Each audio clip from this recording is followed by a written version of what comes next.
Hello students, आज के video का हमारा टॉपिक है अर्थशास्त्र की परिभाषा।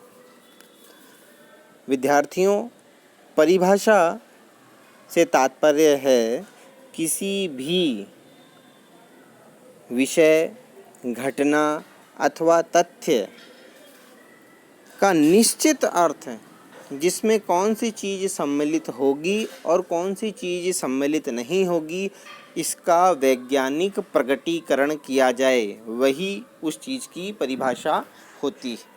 अर्थशास्त्र की परिभाषा भी अर्थशास्त्रियों ने अलग अलग मानी है, जिसमें हम आधुनिक अर्थशास्त्री या रॉबिन्स या मार्शल या एडम स्मिथ की परिभाषाओं का अध्ययन करेंगे। सबसे पहले हम एक कॉमन परिभाषा ले लेते हैं। अर्थशास्त्र एक विज्ञान है जो मानव व्यवहार का अध्ययन, उसकी आवश्यकताओं एवं उपलब्ध संसाधनों के वैकल्पिक प्रयोग के मध्य संबंध का अध्ययन करता है।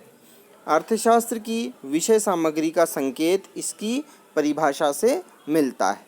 विद्यार्थियों, ये अर्थशास्त्र की सर्वमान्य परिभाषा है, जिसके मुख्य पॉइंट हैं मानव व्यवहार का अध्ययन, मानव की आवश्यकताओं का अध्ययन, उपलब्ध संसाधनों का अध्ययन और उपलब्ध संसाधनों के वैकल्पिक प्रयोगों का अध्ययन। चूँकि मानव की आवश्यकताएं अनंत हैं और जो संसाधन उपलब्ध हैं वो सीमित हैं, साथ ही प्रत्येक संसाधन के एक से अधिक उपयोग हो सकते हैं। उदाहरण के तौर पर आप बिजली से पंखा भी चला सकते हैं, ट्यूबलाइट भी और टीवी भी और लैपटॉप भी। अब आपको ये देखना है कि आप अगर बिजली सीमित है तो अपने उद्देश्य के अनुसार लैपटॉप चलाएंगे अथवा टीवी चलाएंगे, पंखा चलाएंगे अथवा ट्यूबलाइट चलाएंगे अथवा एक से अधिक चीज़ें चलाएंगे।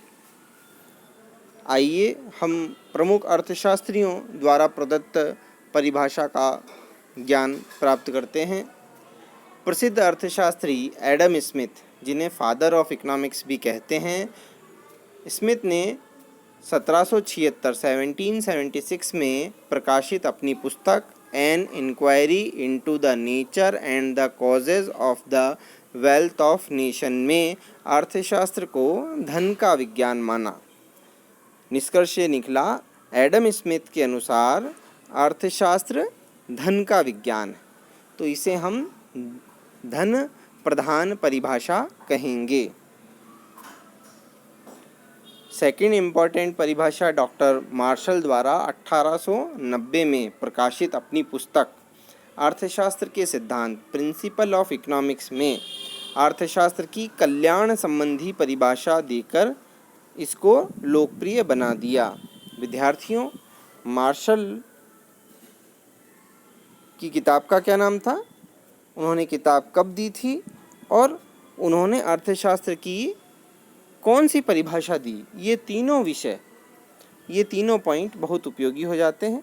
1890 में किताब लिखी, किताब का नाम प्रिंसिपल ऑफ इकोनॉमिक्स था और अर्थशास्त्र की कल्याणवादी परिभाषा दी।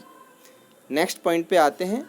ब्रिटेन के प्रसिद्ध अर्थशास्त्री लॉर्ड रॉबिन्स ने 1932 में प्रकाशित अपनी पुस्तक an essay on the nature and significance of economic science में अर्थशास्त्र को दुर्लभता का सिद्धांत माना।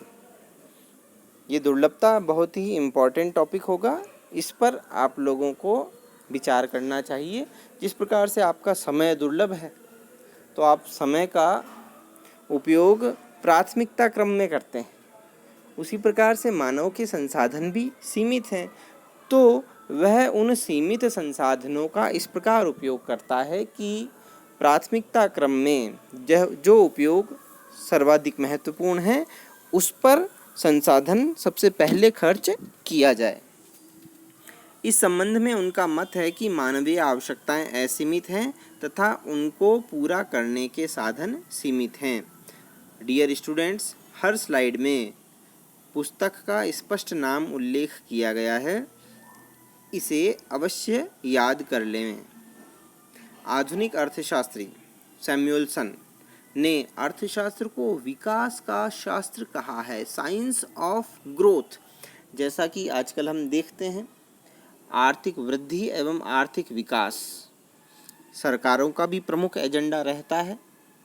साथ ही गरीबी निवारण, बेरोजगारी निवारण इत्यादि जो समस्याएं हैं उनके समाधान में भी अर्थशास्त्र की यही अप्रोच ज़्यादा काम आती है। अतः सैमुअल्सन ने अर्थशास्त्र को साइंस ऑफ ग्रोथ कहा है। हमें इन सारी परिभाषाओं को अपने दिमाग में रखना चाहिए और एक अर्थशास्त्र के विद्यार्थी के रूप में पढ़े गए प्रत्येक सिद्धांत को इन सभी परिभाषाओं के दृष्टिकोण से देखते रहना चाहिए।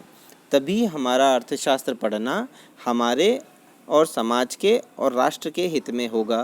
धन्यवाद।